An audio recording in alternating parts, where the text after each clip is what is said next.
can, as long as it's inconvenient, we don't have to do it. As leaders, we also have to caution ourselves. And when we are on a show like this, we are talking to the nation. And there are things which you cannot say. I've been listening to Professor here, who has alluded there before that they can use that intellectual wealth to manage the country or to manage things. And I like that when I hear him say that, number one, when IBC gives pronounces someone else, they will not go to court. They will go to that person. And there is no provision for that, because any country must be governed within the provisions of the law of that land. So if we come out of that, and if we advocate for that, we are inciting people that let us wait.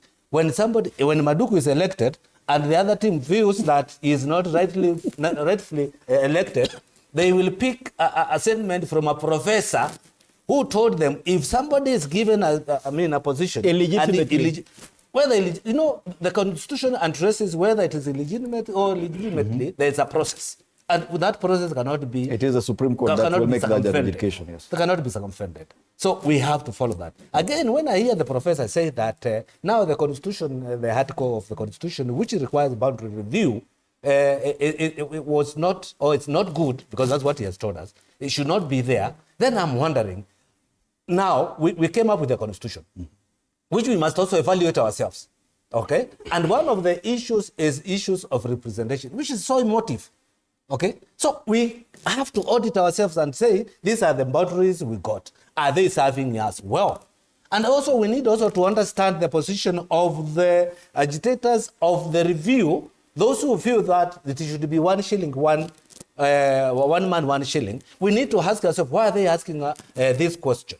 And we are not ignoring the vastness of our country and the areas. I can tell you, one of my locations where I served as a member of parliament, just allocation, is bigger than Lamu County, all right?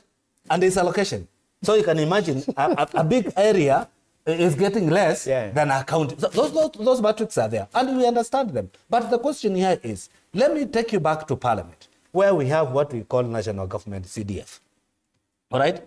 We all receive equally, okay? And I have 1,000 students. I have 2,000 students. He has 500 students to give bursary. And we have the same money, okay? So how much do I give to my students, and how much will he give? Who is advantaged and who is disadvantaged? These are the issues people are calling about. When I tell you the number of people he represents in Murang'a, being small county, is more than what we represent in Kitui County, being bigger than Murang'a, Meru, Hembu, all those combined.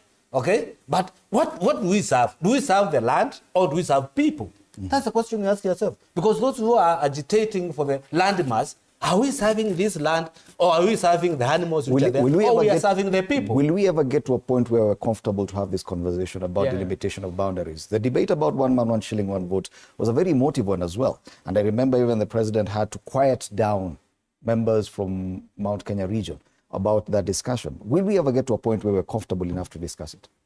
Thank you, Fred. Before I come to your question, I think I want to protest